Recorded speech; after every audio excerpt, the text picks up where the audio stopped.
Gente, sejam bem-vindas a essa nossa sexta aula da segunda semana do Discutindo Políticas Públicas.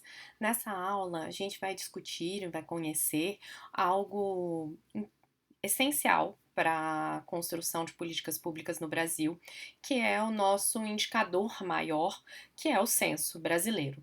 Então, nas duas últimas aulas, nós falamos sobre alguns indicadores, por exemplo, o índice de Gini, o IDH, como é que eles são importantes para fazer séries históricas comparativas. Falamos um pouquinho sobre os problemas, principalmente os problemas relacionados ao IDH e como é que ele pode ser usado.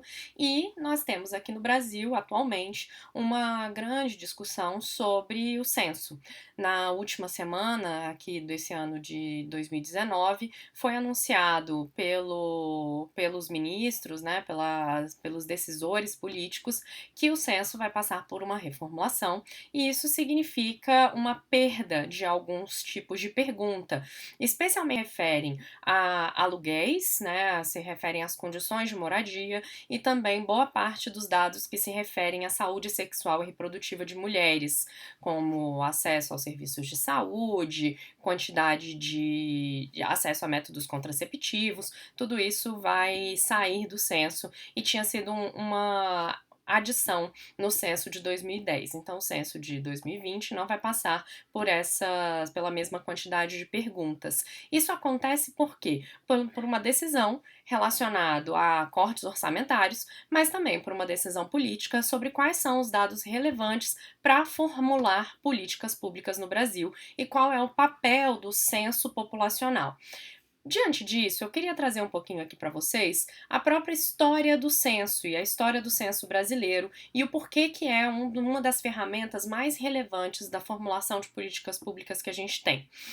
O censo é um estudo que costuma ser realizado em séries históricas, 10 anos, 20 anos, na maior parte dos países, e permite a produção de estatísticas sobre a evolução do trabalho, produção, economia, dados populacionais, ou seja, quantidade de pessoas nascidas, quantidade de, né, mortalidade, e o censo ele é sempre a principal fonte de dados sobre a situação da vida de uma população inteira dentro de um território.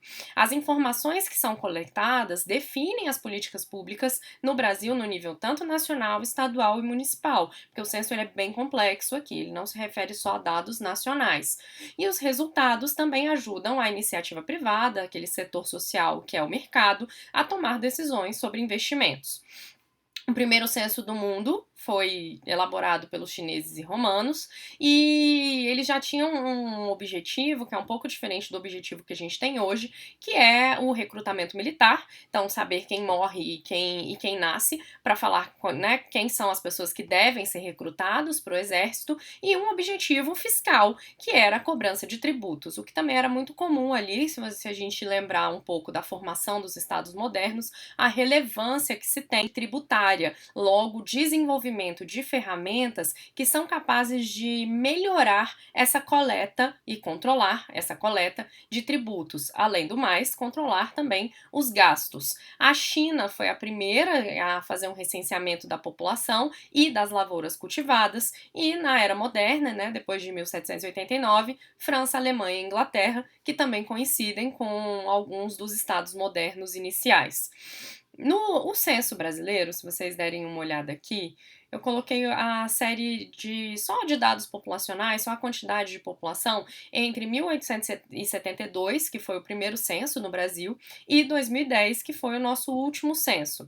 A gente passou em cerca de 130 anos ali, 130 e pouquinhos anos, de 9 milhões de pessoas, de cerca de 9 milhões de pessoas, para 190 milhões de pessoas. Então a gente aumentou muito em população, o que significa uma possibilidade de fazer uma inferência de que as condições de saúde e as condições sanitárias do país também melhoraram, porque a gente teve tanto uma alta da natalidade, mas provavelmente uma queda da mortalidade para fazer a manutenção de uma população tão estável assim. Então, se a gente tivesse um crescimento somente tipo, um crescimento da população de nascidos vivos e não tivéssemos detido a mortalidade, nós não teríamos tido um crescimento tão expressivo expressivo entre 1872 e 2010. Mas é importante pensar aí que entre 1872 e 1890 é que a gente teve um dos maiores crescimentos, cerca de 44% da população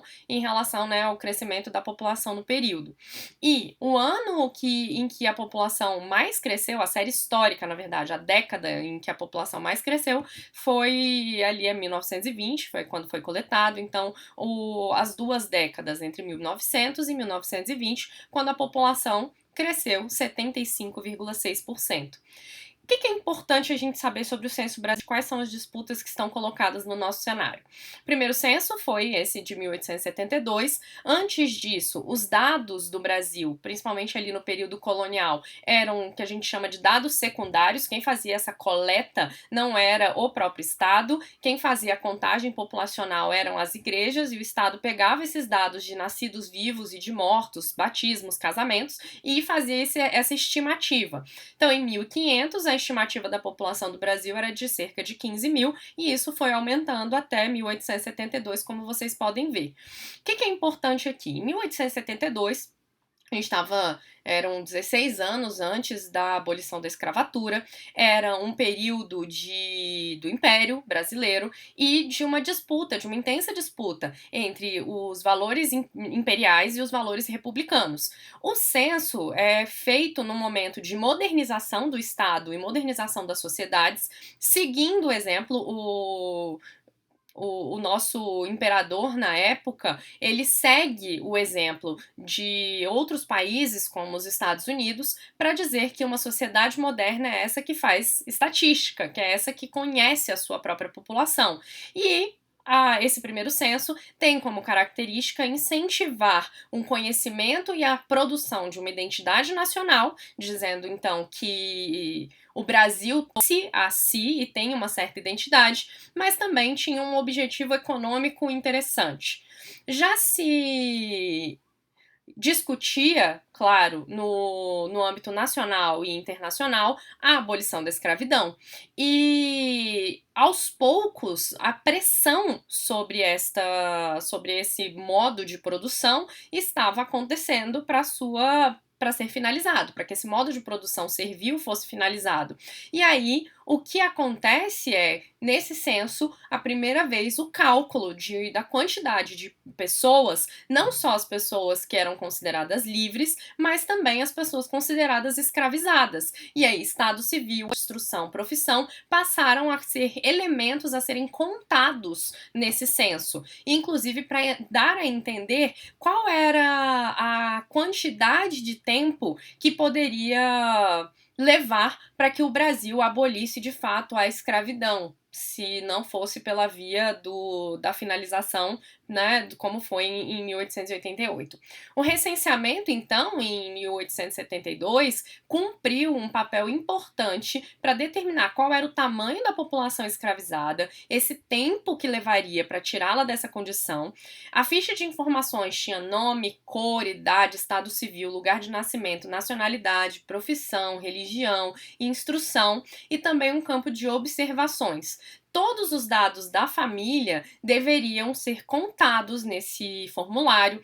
Então, os nomes dos filhos, os nomes da esposa ou dos outros parentes que estavam ali, que eram moradores da casa, criados, escravos, né, pessoas escravizadas, agregados, hóspedes, tudo isso deveria constar no nosso formulário de 1872 do censo. O serviço ele foi executado na vasta extensão territorial, então foi desafiador naquele momento, pensando numa população que parecia-se diminuta, mas estava disseminada, né, estava colocada em quase todo o território nacional, e embora não se considerasse que seria um trabalho perfeito, uma contagem talvez exatamente igual à realidade, foi feita na melhor das circunstâncias para se iniciar a conhecer qual era a população desse estado que estava ali produzindo a sua identidade. E aí, em 1936, quando o IBGE, né, o Instituto Brasileiro de Geografia e Estatística, que hoje é o grande responsável pelo censo, quando ele é criado, essa ideia de sentimento e de identidade nacional também vai permear essas políticas públicas de recenseamento, essa ação do Estado para garantir uma política de censo, para se conhecer essa população e para dizer quem são os brasileiros. Então, o Getúlio Vargas, ele construiu algumas decisões, inclusive decisões de investimento nesse tipo de pesquisa, com o objetivo de garantir a ideia de uma identidade nacional brasileira que fazia parte da retórica varguista e daquele momento de grandes transformações urbanísticas, grandes transformações políticas e grandes transformações econômicas com o início da industrialização brasileira. Eu vou parar por aqui sobre o censo e na próxima aula a gente vai voltar a falar sobre implementação e avaliação de políticas públicas. Obrigada, até a próxima.